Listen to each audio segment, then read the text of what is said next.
I was 22 and thought being old was turning 30. I mean, life over, right? So I maybe wasn't the best person to get a job working in a residential home for the elderly. But I had my student loans and the job I wanted in tech hadn't materialized yet.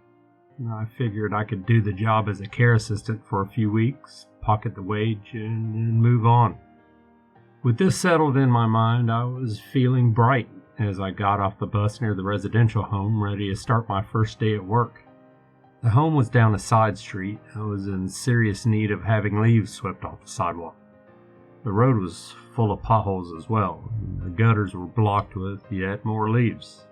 The home itself looked like it had been there forever, like since the 1930s or 1920s. It must have been fancy when it was new, but now it was shabby. There was rainwater dripping from one of its gutters, and paint peeling off of its exterior. And what had once been a sweeping garden was now an overgrown tangle of weeds. There was a buzzard to one side of the front door, which waited at the top of 3 wide stone steps. I flattened down my hair, took a deep breath, and went for it. The buzzer sounded somewhere inside the home. Metallic sound and grated my nerves. I must admit, even though this was just a temporary gig ahead of my very bright future, I was feeling apprehensive. I'd never had an actual job before, and I was worried I would be asked to wipe old dudes' butts. This was something one of my friends had told me would happen when I'd let slip where I was going to be working. "No way," I replied. But as the front door of the home opened, I was concerned about this gross possibility. A man, not much older than me, stood in the hallway. He wore a white short-sleeved shirt with a name badge on, along with sneakers and jeans. His name badge said he was Jed. "Hi, I'm Jed," he told me brightly just after I'd read the badge, and he told me to follow him. A whole bunch of rooms led off the hallway, and there was a staircase that must have been fancy when it was new style, curving up to another floor. To one side of the staircase, there was an imposing-looking wooden door. Jed took me into what seemed to be a staff room and gave me a key to a locker, then fetched me a white short-sleeved shirt that matched the one he had on. Do I get a name badge?" I asked. "If you stay long enough," he replied with a grin. "Most people don't. I've been here a whole 6 months, and that's made me senior by default," which made perfect sense. He grinned again and said, "I'll leave you to get changed, and then we'll get to work in the day room. Those butts don't wipe themselves." From the way he was smiling, I told myself he was joking. But when I left the staff room and followed a sign pointing to the day room, I was just not sure. The day room was a big, high-ceilinged space. The curtains were drawn, but I guess the view of the overgrown garden wasn't one anyone wanted to see. The residents of the home were seated in high-backed, comfy-looking chairs placed in a rough semicircle facing a TV. A soap blared at volume. The residents were all tidily dressed and looked alert enough. Their eyes were glazed over no more than the eyes of any person of any age who would have been watching a soap opera at this time of the day. Jed saw me and gave me a friendly nod and asked me to distribute fruit juice among the residents. There were a dozen cartons on a tray, so I took them around and was greeted with polite thanks from everyone. The last resident I handed a carton over to asked my name. "I'm Steve, sir," I replied. At this, he cracked a grin and said, "I'm Frank. It always makes me laugh when someone calls me sir. I used to work as a bellhop in a hotel, the Dulwich on Main Street. It was quite the place back in the day. I'd carry the guests' cases up to the rooms, and sometimes they tipped, and even if it was a pittance, and tip my cap at them and say, 'Thank you, sir.' It wasn't until after the Dulwich closed and I got old that people started calling me sir." He chuckled and raised the carton of fruit juice as if he was toasting me with a glass of beer. I couldn't help but smile back. I guess I'd also figured all old people were grumpy. Well, my eyes were being opened. I looked over at Jed, wondering if I should ask him what my next chore was, but he was busy chatting to a couple of the residents, So I turned back to Frank and said, "I think I know the place you mean, the hotel. It's apartments now. Nice ones, but it must have been an interesting place to work." "It sure was," he replied, and began to tell me tales from years ago of the colorful characters who stayed at the hotel. It was fascinating, and before I knew it, Judd was coming over and telling me we needed to start prepping lunch. My culinary skills were sorely tested even by the oven-ready dishes we heated up. And then once we had cleaned up, Jed sent me off to the laundry room. By the time I made it through the mountains of sheets and towels, it was supper time, and then the residents headed off to bed. Jed and I helped where we were needed. The bedrooms I saw were small but comfortable, and they all had an ensuite toilet. Frank was fine to manage by himself and waved at me as he headed along to his room. He stepped inside, and there was a gentle click as he closed the door. Although I'd only just met him, I liked Frank and looked forward to chatting to him more. I would have to wait for another day. Jed finished saying goodnight to another resident and thanked me for all my hard work. "It was a pleasure," I said. "I meant that. This is a nice place," I went on.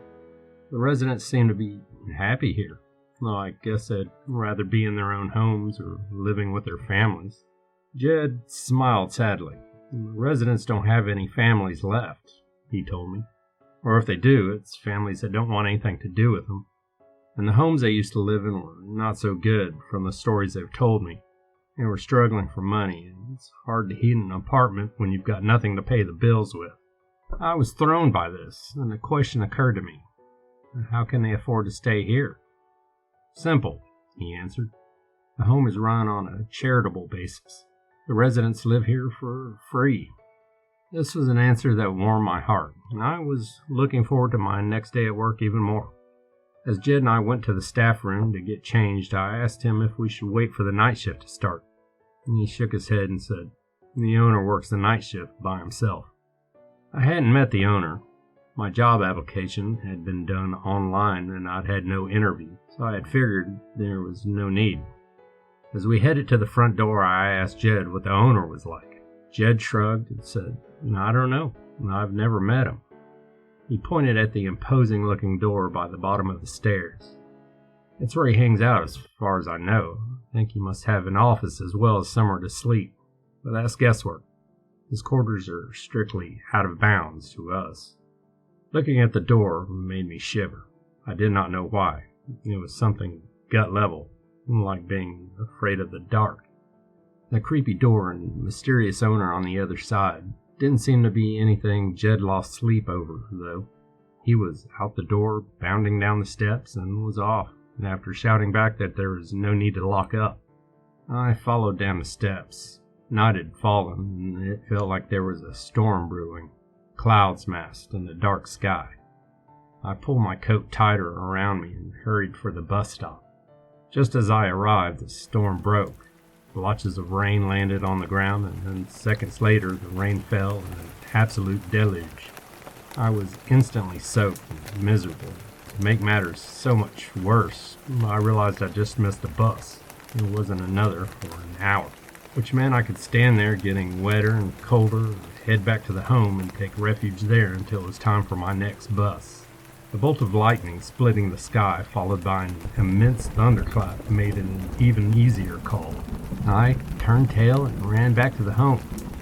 Pushing open the door and stepping inside, I gasped with relief to be out of the storm. It wasn't till that moment that I thought of the enigmatic owner. I guess I'd get to meet him after all. I would have called out to let him know I was back and why, but I didn't want to wake up any of the sleeping residents, so I set off to try and find him. I had not gone far when I saw something that alarmed me. The door to Frank's room was open. He had no reason to leave unless maybe there was a problem. Telling myself I was probably worrying for no reason, I started looking around the ground floor for him, and for the owner. I couldn't see anyone though. With my stress levels continuing to rise, I found myself outside the imposing-looking door which led to the owner's quarters. I hesitated. Jed had said they were strictly out of bounds to us. However, surely there had to be exceptions to that rule, I figured, and I approached the door. I knocked nervously, said as loudly as I dared, "Hello? Is there anyone there? I'm worried about one of the residents." I waited for a reply, and I was desperate for a reassurance that everything was okay, but there was nothing. So I did the only thing I could think of, turned the handle and went inside. The room I found myself in was silent and gloomy, and a candle flickered in a corner. Apart from that, there was nothing I could see, just shadows dancing in an empty room. It was strange, and a part of me wanted to turn and flee. And I thought of Frank again and how he might need help. I took a deep breath and kept walking. There was an open doorway at the far side of the room. I could feel my heart beating faster as I approached the doorway. A bead of sweat ran down my face. I peered through the doorway. The room beyond was in total darkness. Trying to ignore the fear which was now clawing at my senses, I carried on inside. There was a draft coming from somewhere, and its cold touch traveled across my skin. I took out my mobile so I could use the flashlight to see where it was coming from, but my hands were shaking, and I dropped the phone. I swore under my breath and started to look for my phone. My eyes adjusted to the darkness, and I thought I could make it out, and the source of the draft. There was a window open, and I heard it rattle as well as a gust of wind caught it. I moved towards it, thinking to close the window and stop the rain getting in. Then a flash of lightning invaded the room. Through the window I could see a dark shape outlined in the flare of the lightning. It was a bat, I realized. I saw its wings beating, and then the moment was gone. The bat was enveloped by the night, and I was left standing there, struggling to breathe. I wanted to get out of there. I needed to get out of there. But I was so disorientated I couldn't think how. I stumbled forwards and realized too late I was moving deeper into the owner's quarters. And this strange place had a new shock in store for me. In the middle of the floor there was an open coffin. Is it for someone who has died? I wondered. Is it Frank? Thinking this left me feeling sick, and I heard movement behind me. I turned slowly and saw a familiar face. Frank smiled at me. I was relieved to see he was all right and blurted out, "I'm glad you're okay." When I saw the open coffin, I thought I didn't finish what I was about to say. I thought you were dead. Frank must have guessed this anyway. His smile took on a harder edge, and he looked at the coffin and said, "That's not for me. It belongs to the owner. It's where he sleeps in the day." "I don't understand," I managed to say in a shaky voice. He moved closer and pointed at the side of his neck. "Do you see these?" he asked. I was shocked to make out 2 puncture wounds still glistening with blood. "What is it?" I asked. "What is happening here?" Frank's expression grew sterner as he answered. "The accursed owner of the home brings us here at night when there's no other staff. He bites us and takes his fill of blood, and then calls us his blood bank or his cattle and laughs. It's mighty scary the first time, but none of us are strong enough to fight back. We've no loved ones who care. Besides, as he likes to point out, without him, we'd be out on the street or left alone in shabby apartments with bills we can't afford to pay. But like most folks who think they're smart, he can be real dumb. While he's been taking blood from me, he's been giving me something as well. The thing which makes him different." Having said this, Frank stepped away from me, his hands clenched into fists, and began to change. His skin grew deathly pale, and his face twisted into a new, terrifying shape. It became a hideous hybrid between a man and bat, with his nostrils flattened and sitting high in between his narrow, dark eyes, and his mouth. His mouth was a chasm lined with razor-sharp teeth, while his arms were gone, replaced by long, sharp-tipped wings. I was too shocked to do anything other than stand and stare and listen as the thing spoke. Its voice was changed, but I could hear the man who remained when it said, "I'll never be young again or handsome in a carefree way, but now I'm powerful, a creature of the night, and the owner doesn't know this yet, or that I'm not the only one of the residents who's been changed. But he will soon, and then he'll see. We might be old, but we've got bite.